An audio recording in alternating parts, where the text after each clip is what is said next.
برائے مہربانی ڈاکٹر سعید مکی کے چینل کو سبسکرائب کریں اور بیل آئیکن پہ کلک کریں۔ الحمدللہ رب العالمین والصلاة والسلام علی رحمت للعالمین وعلی آلہ وصحبہ اجمعین وبعد۔ اعوذ باللہ من الشیطان الرجیم بسم اللہ الرحمن الرحیم وما ارسلناک الا رحمت للعالمین صدق اللہ العظیم۔ سامعین و ناظرین، اللہ تبارک و تعالی کا بے پناہ ہم پہ انعام ہے کہ ہمیں اللہ نے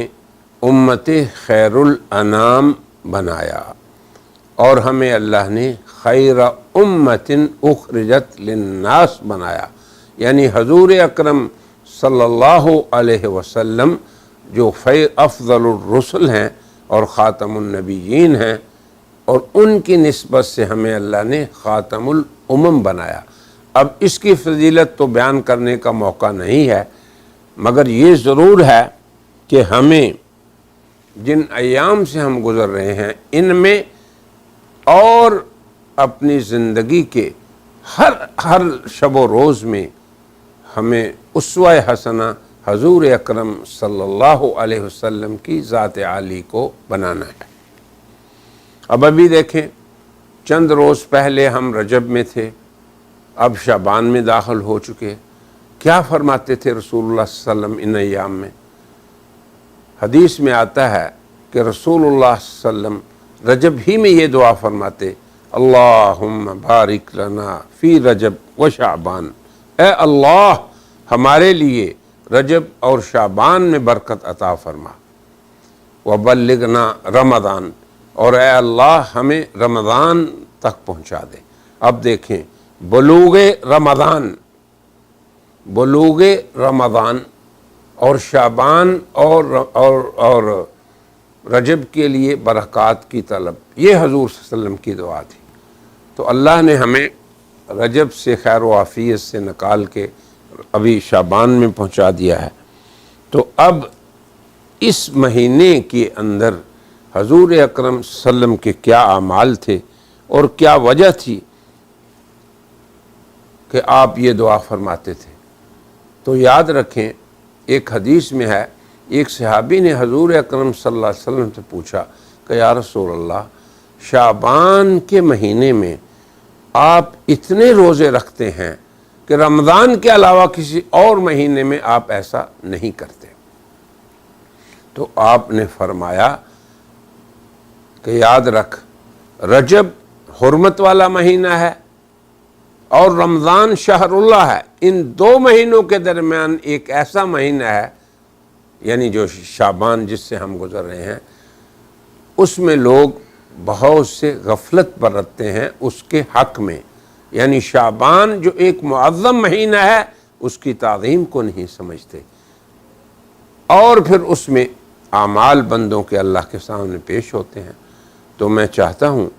کہ میرے اعمال پیش ہوں تو میں روزے کی حالت میں ہوں، یعنی قصص حضرت عائشہ رضی اللہ عنہ کی معروف روایت ہے کہ حضور اکرم صلی اللہ علیہ وسلم جس قدر روزے شعبان میں رکھتے کسی اور مہینے میں نہیں رکھتے، بلکہ ایسے رکھتے کہ جیسے رکھتے ہی چلے جائیں گے، پھر بیچ میں چھوڑ بھی دیتے۔ تو ہمیں بھی میرے عزیزان من، ہمیں بھی اپنی توجہات کرونا کی پریشانیوں سے ہٹا کے ان امور کی طرف ہمیں اپنی توجہات کو کرنا ہے کہ ہمارے محبوب اعظم صلی اللہ علیہ وسلم، ہمارے رسول اعظم صلی اللہ علیہ وسلم ان ایام میں کیا کرتے تھے۔ تو حضور اکرم صلی اللہ علیہ وسلم دعا پہلے فرماتے شعبان میں برکات کے لیے، پھر اہتمام فرماتے، اور یہ بھی فرمایا کہ بہت سے لوگ اس مہینے کی عظمت سے غافل ہیں اور اس مہینے کی برکات کو نہیں جانتے ہیں۔ تو اب انہیں حاصل کرنے کے لیے ہمیں بھی رسول اللہ صلی اللہ علیہ وسلم کے اسوہ حسنہ کو اختیار کرنا ہے۔ دعائیں بھی کرتے رہیں کہ اے اللہ تو ہمارے اس شعبان میں ہمیں برکات عطا فرما، اے اللہ ہمیں رمضان تک پہنچا، یہ بھی دعا کرتے رہیں۔ پھر آپ یہ بھی دیکھیں، ایک عقل و منطق کی بات یہ ہے کہ اللہ تعالیٰ کی سنت یہ ہے کہ وہ ہر عمل میں تدریج کو اختیار کرتے ہیں، اور ہمیں بھی یہی تعلیم دیتے ہیں کہ بالتدریج ہم کام کریں۔ اب رمضان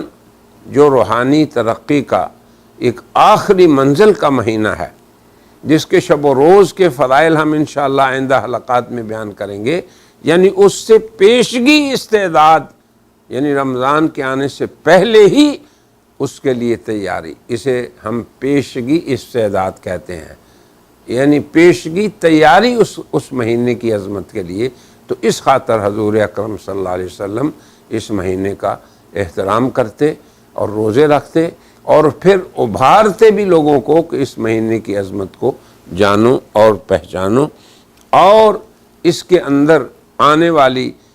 اور جو چیزیں یا برکات ہیں ان کو ہم مستقل انشاءاللہ اگلے حلقے میں بیان کریں گے۔ ہمارا مقصد صرف یہ ہے کہ ہمیں ان ایام میں دیگر اپنی مصروفیات سے جب اللہ نے ہمیں فارغ کیا ہوا ہے کورونے کی وجہ سے، تو کم از کم اسی مناسبت سے ہم عزلت میں ہیں، فراغت میں ہیں، ہم غور کریں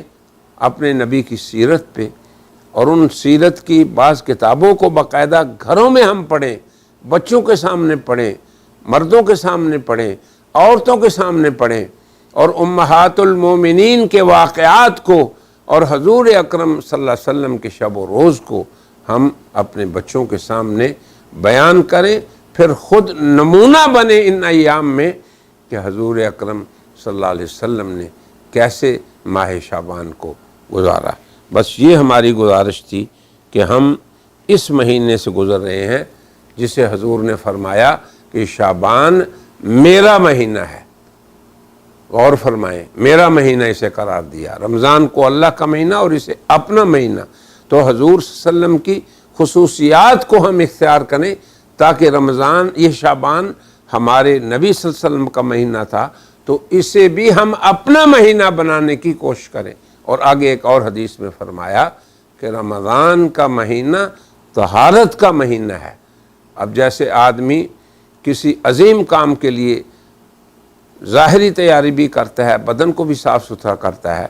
ایسے ہی رمضان کے لیے کہ وہ کفارے کا مہینہ اسے کہا گیا ہے، تو کفارے تک پہنچنے کے لیے پہلے طہارت کو بھی اختیار کریں۔ تو یہ وہ اسباب ہیں جن سے ہم اپنے اس